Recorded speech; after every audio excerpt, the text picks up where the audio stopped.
میرا بندہ نوافل کے ذریعے سے میرا تقرب حاصل کرتا جاتا ہے یہاں تک کہ میں اس کی آنکھیں بن جاتا ہوں جن سے وہ دیکھتا ہے، اس کے کان بن جاتا ہوں جن سے وہ سنتا ہے، اس کے ہاتھ بن جاتا ہوں جن سے وہ پکڑتا ہے، اس کے پاؤں بن جاتا ہوں جن سے وہ چلتا ہے۔ حدیث قدسی، اور سارے وہابی بھی مانتے ہیں اس کو، یہ نہ سمجھیے کہ یہ کسی صوفی کی بڑھ ہے، حدیث صحیح عند کل المحدثین۔ اللہ ہاتھ بن جاتا ہے آپ کا، اللہ پاؤں بنتا ہے آپ کا، اللہ آنکھ بنتا ہے آپ کی، اللہ کان بنتا ہے آپ کا۔ یہ بہت اونچی بات ہے، بہت اونچی بات ہے، بہت اونچی بات ہے، لیکن یہ تقرب بالنوافل کا درجہ کہاں آئے گا؟ جہاں آپ ایک اسلامی نظام کے تحت سانس لے رہے ہیں، جہاں وہ اسلامی نظام نہیں ہے، پہلا فرض تن من دھن اس نظام کو بدلنے کے لیے لگا دینا۔ اگر یہ نہیں ہے تو نماز نہیں ہے، منہ پر دے ماری جائے گی۔ میں جو کچھ کہہ رہا ہوں علی وجہ البصیرت کہہ رہا ہوں، میری پوری زندگی کے مطالعے کا نچوڑ ہے۔ نماز منہ پر دے ماری جائے گی، روزے منہ پر دے مارے جائیں گے۔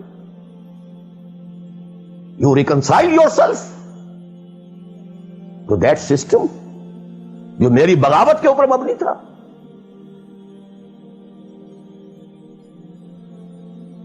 پہلا فرض یہ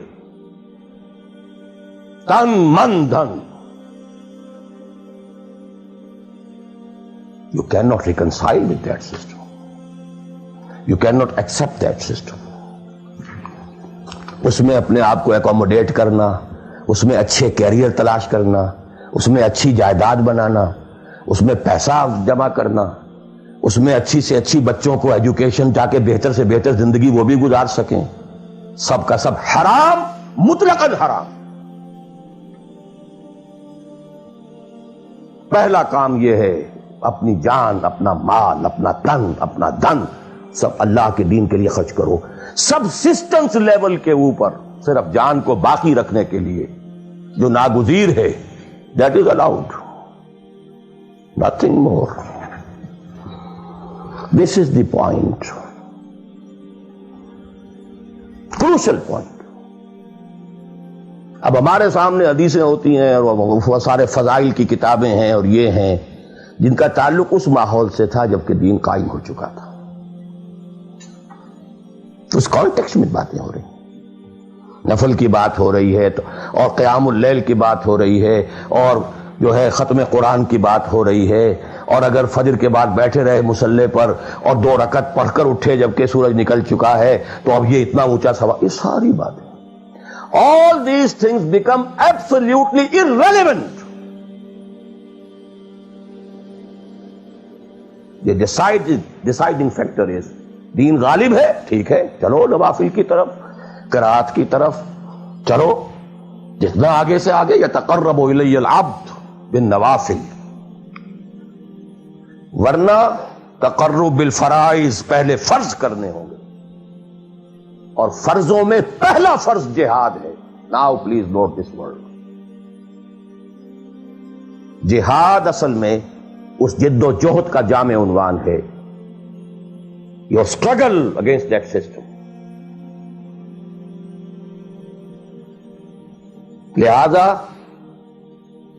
انما المؤمنون الذين آمنوا بالله ورسوله ثم لم يرتابوا وجاهدوا باموالهم وانفسهم في سبيل الله۔ Integral part of the definition of a مومن۔ اگر زندگی اس سے خالی ہے یا اتنی ہے، بس جتنی ہو جائے نفل کے درجے میں، اصل وقت، اصل دھارا بہ رہا ہے دنیا کی طرف، دنیا کے حصول کے لیے، جتنا پھیل سکیں، جتنا پھل سکیں، جتنا پھول سکیں، جتنی جڑیں گہری جما سکیں، جتنا کچھ اولاد کے لیے چھوڑ کر مر سکیں، جتنا اولاد کو زیادہ سے زیادہ دنیا کی سہولتیں دینے حاصل کرنے کے قابل بنا کر جا سکیں، ساری تو توانائیاں اور ساری قوتیں اور ساری صلاحیتیں اور سارے اوقات تو کھپے ہوئے اس میں۔ اچھا اب کوئی تھوڑا سا دین کا کام بھی، آخر دھوکہ تو اپنے آپ کو دینا ہی ہے نا.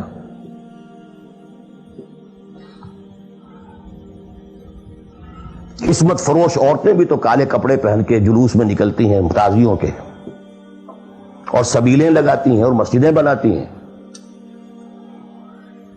They have to deceive themselves. ڈاکو لوگ دیہات صفاق یتیموں اور بیواؤں کی سرپرستی کرتے تھے. ہمارے معاشرے میں جو بستہ الف بستہ بے کے غنڈے ہوتے ہیں، ان کے ہاں بھی نیکی کا، پن کا، خیر کا کھاتا ہوتا ہے. اسی طرح کچھ مذہبی ایکٹیویٹی ہے. اصل شے یہ ہے کس ماحول میں رہ رہے ہیں.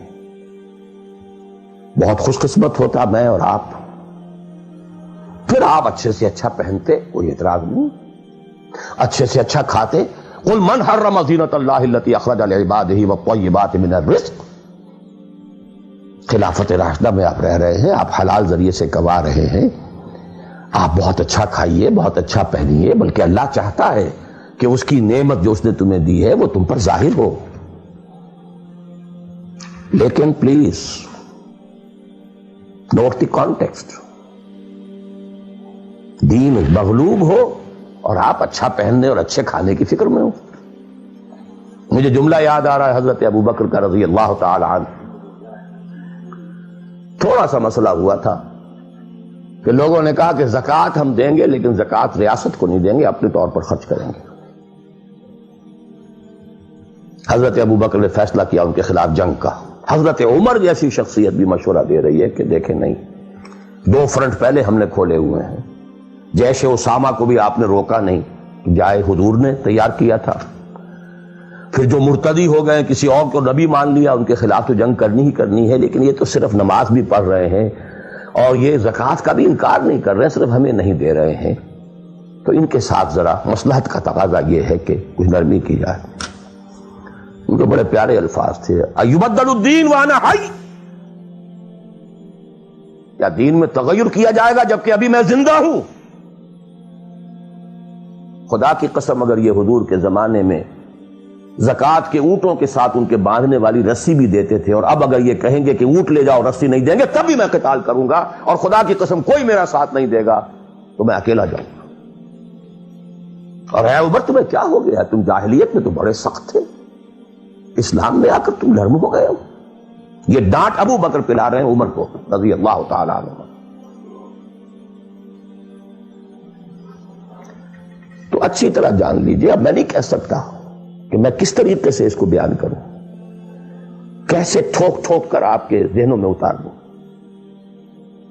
یہ ہے اصل شے. دین کا سارا سٹرکچر ہی بالکل ریورس ہو جاتا. The whole value structure absolutely changes. دین غالب ہے تو وہ ساری باتیں ہیں جو ہم نے خوب یاد کی ہوئی ہیں. آج حقوق والدین بھی تو ہے نا، آخر بچوں کے حقوق بھی تو ہے نا. یہ حقوق والدین جو ہے ان مہاجرین کو یاد نہیں آئے جو اپنے ماں باپ کو چھوڑ کر مدینے پہنچ گئے تھے. یہ اولاد کے حقوق انہیں یاد نہیں آئے، بیویوں کے حقوق یاد نہیں آئے. وہ تو فینیٹکس تھے نا، پاگل تھے نا. مدینے کے منافقین نے انہیں سفہا کہا تھا، بے وقوف لوگ ہیں یہ. انؤمن کما آمن السفہا. These fools, these fanatics. یہ ساری حدیثیں آپ کو یاد ہیں.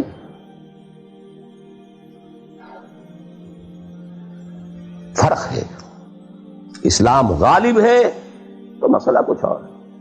اچھا کھائیں، اچھا پہنیں، نوافل ہے، نوافل پر نوافل ہے. جتنی ترقی کیجئے، دنیا میں کرنا چاہیں دنیا میں کیجئے، روحانی ترقی کرنا چاہیں روحانی ترقی کیجئے.